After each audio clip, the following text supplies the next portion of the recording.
ദയവായി നിങ്ങൾ പ്രേക്ഷകരാണെങ്കിലും നമ്മൾ ഈ വീഡിയോ ചെയ്യുന്ന ഇൻഫ്ലുവൻസർമാരാണെങ്കിലും നമ്മൾ ചെയ്യേണ്ടത് പോസിറ്റീവായി ഈ കാര്യങ്ങളെ കാണാൻ കൂടിയുള്ള ഒരു വശം കൂടി ഈ കാര്യത്തിനകത്ത് കൂട്ടിച്ചേർക്കാൻ തയ്യാറാണ്. അത് കഴിഞ്ഞ 25 കൊല്ലക്കാലമായി നിർമ്മാണം നടന്നുകൊണ്ടിരിക്കുന്ന ആലപ്പുഴയിലെ ഏക സ്റ്റേഡിയം ആലപ്പുഴ EMS സ്റ്റേഡിയം. ആ EMS സ്റ്റേഡിയത്തിൻ്റെ അവസ്ഥ ഇപ്പോൾ വളരെ പരിതാപകരമാണ്. ഇവിടെ സ്റ്റേഡിയം എന്ന് തന്നെ വിളിക്കാമോ എന്ന് തന്നെ അറിയില്ല. എന്നാലും ഈ സ്റ്റേഡിയം കൊണ്ട് പ്രയോജനമുണ്ടാകേണ്ട കായിക താരങ്ങളുടെ ഈ വർഷങ്ങളെല്ലാം നഷ്ടമായിരിക്കുകയാണ്. ഇന്നും ഇവിടെ പണികൾ നടന്നുകൊണ്ടിരിക്കുകയാണ്. പലതരം വീഡിയോസ് വരുന്നുണ്ട്. ഇവിടെ എന്താണ് നടക്കുന്നത്, കാട് പിടിച്ചു കിടക്കുന്നു, പണം നഷ്ടമായി, ഇങ്ങനെ തന്നെയാണ് എൻ്റെയും വിചാരം. പക്ഷേ അതിനൊരു ക്ലാരിറ്റി വരുത്തണം എന്നുള്ളൊരു ഉദ്ദേശത്തോടു കൂടിയാണ് വന്നത്. EMS സ്റ്റേഡിയത്തിൻ്റെ നിലവിലത്തെ അവസ്ഥ കാണിച്ചു തരാം. അതിനുശേഷം ഇതുമായിട്ട് ബന്ധപ്പെട്ട ഉത്തരവാദിത്തപ്പെട്ട ആലപ്പുഴ ജില്ലാ സ്പോർട്സ് കൗൺസിലിനെയും ആലപ്പുഴ നഗരസഭയും സമീപിക്കുന്നുണ്ട്. അവർക്ക് എന്താണ് പറയാനുള്ളതെന്നും കൂടെ നമുക്ക് കേൾക്കാം.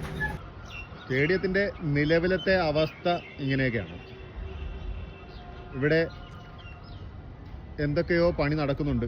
അങ്ങ് നമുക്ക് കാണാം JCB, ആ സ്റ്റേഡിയത്തിൻ്റെ തെക്കേ അറ്റത്ത് JCBയിൽ വർക്ക് നടക്കുന്നുണ്ട്.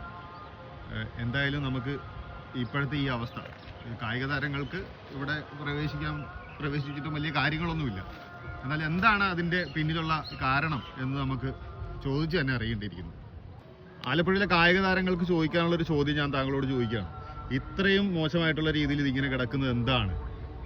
കാലങ്ങളായി ഇതിൻ്റെ പണി നടക്കുന്നു, ഒന്നും ആകുന്നില്ല, ഇവിടെ ഒന്നും നടക്കുന്നില്ല എന്നുള്ളതാണ് നവമാധ്യമങ്ങളിലൂടെയുള്ള പ്രചരണം. ഏറെക്കുറെ അങ്ങനെയൊക്കെയാണെന്ന് എനിക്കും തോന്നി. എന്താണ് ഇതിനകത്ത് സ്പോർട്സ് കൗൺസിലിന് പറയാനുള്ളതെന്ന് പറയാമോ? നിലവിൽ ന്യായമായും ഏതൊരു സാധാരണക്കാരനും തോന്നുന്ന സംശയമാണിത്. തന്നെയല്ല, ഇതുമായി ബന്ധപ്പെട്ട് വരുന്ന വാർത്തകളും വീഡിയോകളും ഒക്കെ ഇന്ന് ഇവിടുത്തെ ഈ സ്ഥിതിയെ സൂചിപ്പിക്കുമ്പോൾ സ്വാഭാവികമായും അങ്ങനെ തന്നെയാണ് ധരിക്കാൻ തോന്നാറ്. സത്യത്തിൽ ഇപ്പോൾ ഇവിടെ ഇതിൻ്റെ ഗ്രൗണ്ടിൻ്റെ നിർമ്മാണ പ്രവർത്തനങ്ങൾ ഏകദേശം പൂർത്തിയായ സ്ഥിതിയാണുള്ളത്. ഇതിൻ്റെ ചുറ്റുകൂടി പോകുന്ന വെള്ളം കടന്നു പോകുന്ന ഡ്രെയിനേജിൻ്റെ മുകളിലാണ് ഞാനിപ്പോൾ നിൽക്കുന്നത്. ഇതിൻ്റെ തൊട്ട് താഴെ ഈ കാണുന്ന സ്ഥലത്താണ് ട്രാക്ക് വരേണ്ടത്. സ്വാഭാവികമായും ഇവിടെ ഈ ട്രാക്ക് വരണമെങ്കിൽ സാങ്കേതികമായ ചില തടസ്സങ്ങളുണ്ടായിരുന്നു. ഈ പ്രദേശത്തെ ഈ നിൽക്കുന്ന കടമുറികൾ പൊളിക്കാൻ കഴിയുന്ന നിലയിലുള്ള തീരുമാനങ്ങളൊക്കെ എടുത്തിട്ടുള്ളതാണ്. പക്ഷേ ഇത് കാലതാമസം നേരിട്ടത് നിലവിൽ ഇപ്പോൾ ഈ നിർമ്മാണ പ്രവർത്തനം നടന്ന കരാറുകാരൻ, എൻ്റെ അറിവ് 4,75,00,000 രൂപയുടെ നിർമ്മാണ പ്രവർത്തനമാണ് ഇതുമായി ബന്ധപ്പെട്ട് ഇവിടെ നടന്നുകൊണ്ടിരുന്നത്. തുടർന്ന് ഇതിൻ്റെ നിർമ്മാണ പ്രവർത്തനങ്ങൾക്ക് വേണ്ടി ഈ ട്രാക്കും അനുബന്ധമായ സൗകര്യങ്ങൾക്ക് വേണ്ടി 6 കോടിയിലധികം രൂപ വരുന്ന ഒരു എസ്റ്റിമേറ്റ് തയ്യാറാക്കി അത് 2 or 3 തവണ ടെൻഡർ ചെയ്തു. ആ ടെൻഡർ ചെയ്തിട്ട് ഒരാളും അത് ഏറ്റെടുക്കാൻ തയ്യാറായില്ല. സ്വാഭാവികമായി ഈ ട്രാക്കിൻ്റെ നിർമ്മാണ പ്രവർത്തനം പൂർത്തിയാക്കാതെ ഇനി ഈ പ്രദേശത്തെ ജോലികൾ പൂർത്തിയാക്കി, ഇത് രണ്ടും കൂടി കണക്ട് ചെയ്ത് കിടക്കുന്ന ജോലികളാണ് ഇനി പൂർത്തിയാകാനുള്ളത്. അപ്പോൾ സ്വാഭാവികം ഈ ഒരാൾ ആ കരാർ എടുത്താൽ മാത്രമേ ഇത് പൂർത്തിയാക്കാൻ കഴിയൂ. അതാണ് സിറ്റുവേഷൻ. ഈ സാഹചര്യത്തിൽ അമ്പലപ്പുഴയുടെ പ്രിയപ്പെട്ട MLA H. സലാം അദ്ദേഹം വളരെ കാര്യമായ നിലയിൽ തന്നെ അതിനകത്ത് ഇടപെടുകയും പല ആളുകളോട് സംസാരിക്കുകയും ഒക്കെ ചെയ്തതിന് അടിസ്ഥാനത്തിൽ ഇപ്പോൾ അവസാനം നടന്ന റീടെൻഡറിൽ ഒരു കരാറുകാരൻ ഇത് ഏറ്റെടുത്തിട്ടുണ്ട്. ആ ഏറ്റെടുത്ത് അദ്ദേഹം അതിൻ്റെ എഗ്രിമെൻ്റ് വെക്കുന്ന നടപടികളിലേക്ക് MLA തന്നെ മുൻകൈ എടുത്തിട്ട് ആ കാര്യത്തിനകത്ത് അദ്ദേഹത്തെ കൊണ്ട് അത് ചെയ്യിക്കുന്നതിനുള്ള നടപടികൾ സ്വീകരിച്ചുകൊണ്ടിരിക്കുകയാണ്. അപ്പോൾ തീർച്ചയായും അദ്ദേഹം കൂടി ഈ വർക്ക് എടുത്താൽ നമുക്കൊരു 6 മാസത്തിനകം നമുക്കിതൊരു മികച്ച ഗ്രൗണ്ടായ ഒരു സ്റ്റേഡിയമാക്കി മാറ്റാൻ കഴിയുന്ന അന്തരീക്ഷം ഉണ്ടാവും. ഗാലറിയുടെ നിർമ്മാണ പ്രവർത്തനങ്ങളെല്ലാം ഈ പറയുന്ന നിലയിൽ ഇതിൻ്റെ ടൈലും മറ്റു കാര്യങ്ങളുമൊക്കെ ചെയ്യുക, അതിൻ്റെ അനുബന്ധമായ മറ്റ് സൗകര്യങ്ങളൊക്കെ ഒരുക്കുക എന്നുള്ളതാണ് ഇതിനകത്ത് ബാക്കി ചെയ്യാനുള്ളത്. ഏറ്റവും പ്രധാനപ്പെട്ട ജോലി എന്ന് പറഞ്ഞാൽ ഈ ട്രാക്കും അനുബന്ധമായ സൗകര്യങ്ങളുടെ നിർമ്മാണ പ്രവർത്തനം പൂർത്തിയാക്കുക എന്നുള്ളതാണ്. അത് ഇപ്പോൾ ഈ ഏറ്റെടുത്ത കരാറുകാരൻ അതിവേഗതയിൽ ചെയ്യാൻ തയ്യാറായാൽ സ്വാഭാവികമായും നമുക്ക് നമ്മുടെ ഈ ഗ്രൗണ്ടിലേക്ക് കടന്ന് പൂർണ്ണ തോതിൽ സജ്ജമായ ഒരു ഗ്രൗണ്ടാക്കി നമുക്കിത് മാറ്റാൻ കഴിയും. EMS സ്റ്റേഡിയം ഇങ്ങനെ കിടക്കുന്നതിന് മറ്റൊരു പ്രധാനപ്പെട്ട കാരണം കൂടിയുണ്ട്. അത് പലപ്പോഴും ഈ വീഡിയോ ഒക്കെ ചെയ്യുന്നവരതൊന്നും പറയുന്നില്ല. കാര്യം നമ്മൾ ഈ കാണുന്ന ഭൂമി ഒരു വലിയ കേസുമായി ബന്ധപ്പെട്ട് ആലപ്പുഴ നഗരസഭയുമായിട്ട് ബന്ധപ്പെട്ട് ഒരു വലിയ കേസ് ഹൈക്കോടതിയുടെ മുമ്പിൽ നിലനിന്നിരുന്നു. ആ കേസ് ഇപ്പോഴും ഹൈക്കോടതിയിൽ തുടരുകയാണ്. ആ കേസിൻ്റെ പൂർണ്ണമായ വിധിയും മറ്റു കാര്യങ്ങളും വന്നിട്ടില്ല. ആ ഒരു സമയത്ത് വലിയ തോതിലുള്ള തടസ്സങ്ങളാണ് ഇതിൻ്റെ നിർമ്മാണ പ്രവർത്തനങ്ങൾക്ക് ഈ കാലയളവിലെല്ലാം നേരിട്ടത്. ഈ കാണുന്ന ഭൂമിയുമായി ബന്ധപ്പെട്ട് ഒരു സ്വകാര്യ വ്യക്തി ഇത് സംബന്ധിച്ച് അന്യായമായ കേസ് ഫയൽ ചെയ്യുകയും ആ കേസ് നമ്മുടെ EMS സ്റ്റേഡിയത്തിൻ്റെ നിർമ്മാണ പ്രവർത്തനങ്ങളെ സാരമായ തോതിൽ ബാധിക്കുകയും ഇവിടുത്തെ നിർമ്മാണ പ്രവർത്തനങ്ങൾ തുടരാൻ കഴിയാത്ത നിലയിലുള്ള തടസ്സങ്ങളും മറ്റുമൊക്കെ ആ സമയങ്ങളിലെല്ലാം നേരിട്ടിരുന്നു എന്നുള്ളതാണ് യാഥാർത്ഥ്യം. ഇന്ന് ആ തടസ്സങ്ങൾ ഏതാണ്ട് ഒരു 75% മാറി. ആ കേസിന്റെ ഫൈനൽ ഹിയറിംഗ് ജില്ലാ കളക്ടറുടെ മുമ്പിൽ ആ ഫയല് ഉണ്ട് എന്നാണ് ഞാൻ മനസ്സിലാക്കുന്നത്.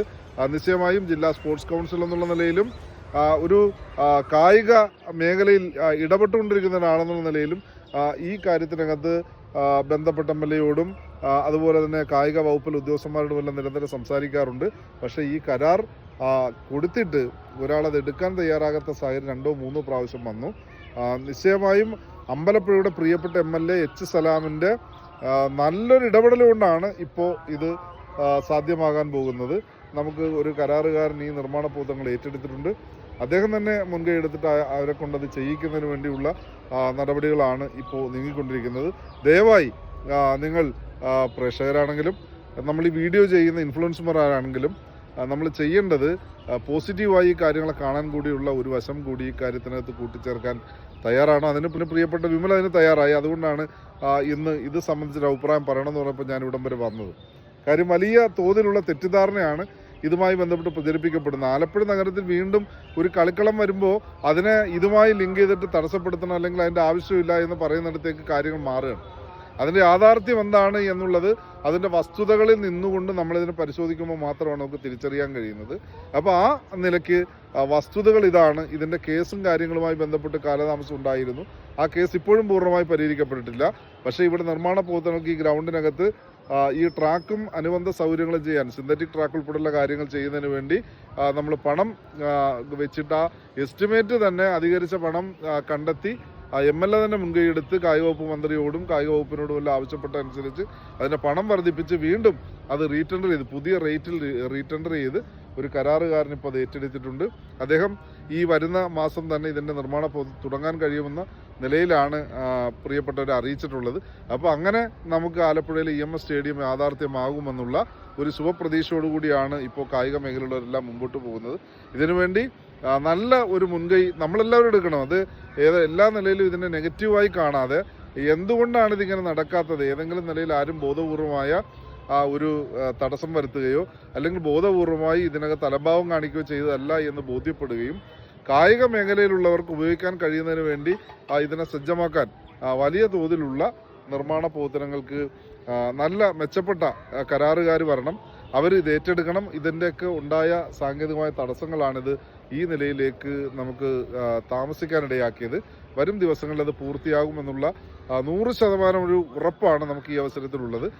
എനിക്ക് തോന്നുന്ന 6 മാസത്തിനകം നമുക്ക് ഇവിടെ നല്ല പൂർണ്ണമായ തോതിൽ സജ്ജമായ ട്രാക്കുകളും ഗ്രൗണ്ടും ഒക്കെ ആയിട്ട് EMS സ്റ്റേഡിയത്തെ നമുക്ക് ജനങ്ങളുടെ മുമ്പിലേക്ക് അവതരിപ്പിക്കാൻ കഴിയുമെന്നുള്ള ഉത്തമ വിശ്വാസം ഒരു കായിക മേഖല പ്രവർത്തിക്കുന്ന എന്നെ സംബന്ധിച്ചിടത്തോളം ഉണ്ട്. നെഗറ്റീവായ അഭിപ്രായങ്ങൾ കുറച്ച് മാറ്റി വെച്ചിട്ട് പോസിറ്റീവ് ഒരു ആറ്റിറ്റ്യൂഡോടുകൂടി നമ്മൾ ഈ കാര്യങ്ങളെ കാണാൻ, കേൾക്കാൻ, നമ്മൾ ഈ കാര്യങ്ങളിൽ സംവദിക്കാനൊക്കെ തയ്യാറാവണമെന്നുള്ള അഭ്യർത്ഥനയാണുള്ളത്.